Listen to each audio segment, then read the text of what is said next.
Now, it might sound like I'm really, being very negative about this manager control oriented model and very positive about this supportive leader model. I mean, even the military has started to recognize that there are times for both of these. And that's exactly what I would say. That what we're really looking for is balance between management and leadership. Both are very important. But the tendency I find is that many people in management roles tend to want to spend much more of their time at this end of the spectrum, if you will. And whereas more times than not, you're going to be more effective when you're coming from that ask-oriented leadership mode. There is a limitation, though, on that. It's not infinitely true that that's a better model. Let me give you an example. Let's look at a graph. And this graph, this axis is effectiveness of decisions. So the further up on this chart, the graph, the better the decision, the more effectiveness of the decision. And this axis is degree of participation. So the more participation, the further out on the scale we go toward the right. Now, if the ultimate was to have everyone participate until we have 100% agreement, 100% alignment on every situation, then this graph would start out, and the more participation, the better, the more effectiveness the decision would be. And yet, that's not real world from my perspective. From my perspective, what I have seen is the graph looks something like this. It does start out very rapidly, but it tends to hit a peak and come back down.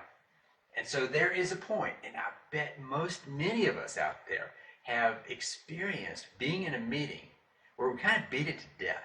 We got all the input, but then we weren't in complete alignment, so we kept talking, and that's when the decision's effectiveness goes down. We start to lose people, we start to lose the alignment, we start to lose the buy-in for it. So there is a point on the scale beyond which you don't want to ask any more questions. You just want to take control, if you will, make a decision based on the input. Now, the one fear I have with saying that is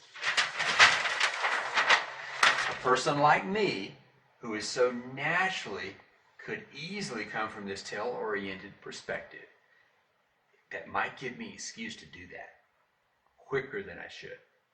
Because the truth is, I would say much more often we do want to be asking the questions and not telling. Now I want to wrap this up by sharing.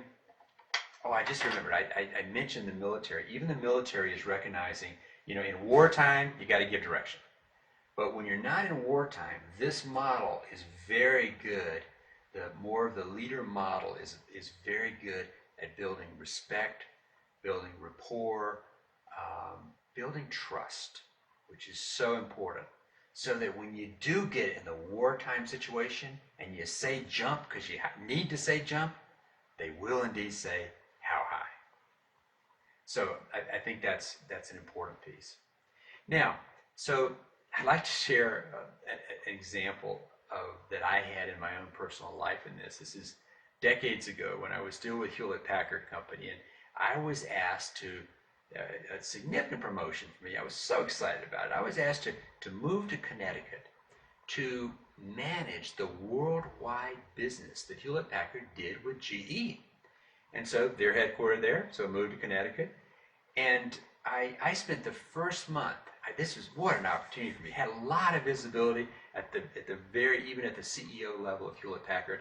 And so big opportunity for me. So I spent the first month gathering data, looking at lots of numbers and where the business was coming from, what the business looked like, and I created a business plan. And in about a month, I felt like I had it nailed. I knew exactly what we needed to do. to double the business, which was huge because it was already a very large business. And in 2 years, by the way. So that was my job, to do that, to make sure, or to lead that effort, to manage that effort. And so I had it all ready. I was excited. I said, okay, send it out to the 28 teams and wait for the responses. So I relaxed for a few days while I waited for those responses. You know what happened, don't you? You do, don't you? There was no response. There was not even a response from the team in Richmond, Virginia that I had managed personally just a month and a half before. So see, this model was not effective. And it hit me, only hit me, truthfully, when they did not respond, that they didn't have to. They did not report to me.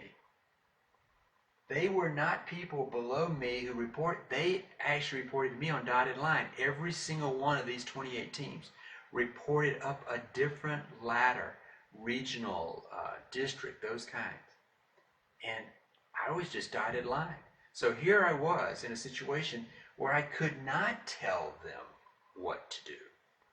So it forced me to do something different. And I was really kind of petrified. I was kind of seeing my, for a few weeks there, I was seeing my career flash before my eyes, my dying career.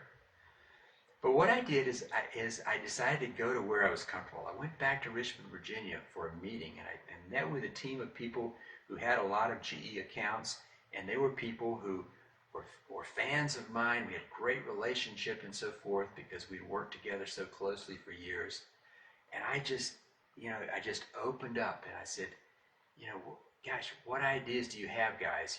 This is a big thing that we're trying to do here, and what are your thoughts? We had a phenomenal meeting, and look what happened. I was forced into a situation that I could not tell. I had to try something else, and so I started asking.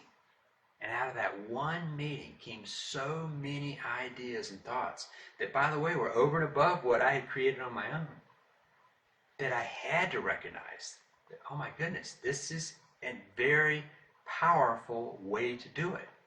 So I spent quite a bit of time traveling the first few months, meeting with key teams to get their ideas. And when that was brought together into a plan, there was a lot of buy-in for it, and we did indeed achieve the doubling of business in 2 years. I hope this is helpful, and I hope you see the value of spending more of your time being the servant leader, asking the questions instead of giving the direction. I look forward to seeing you next time. Hey, if you like this, forward it to a friend. By all means, sign up at leadershipmadesimple.com. Actually, you'll see it right over there, the sign-up form. If you're not already signed up there, do so to make sure you get the other videos that we do. It's been a pleasure.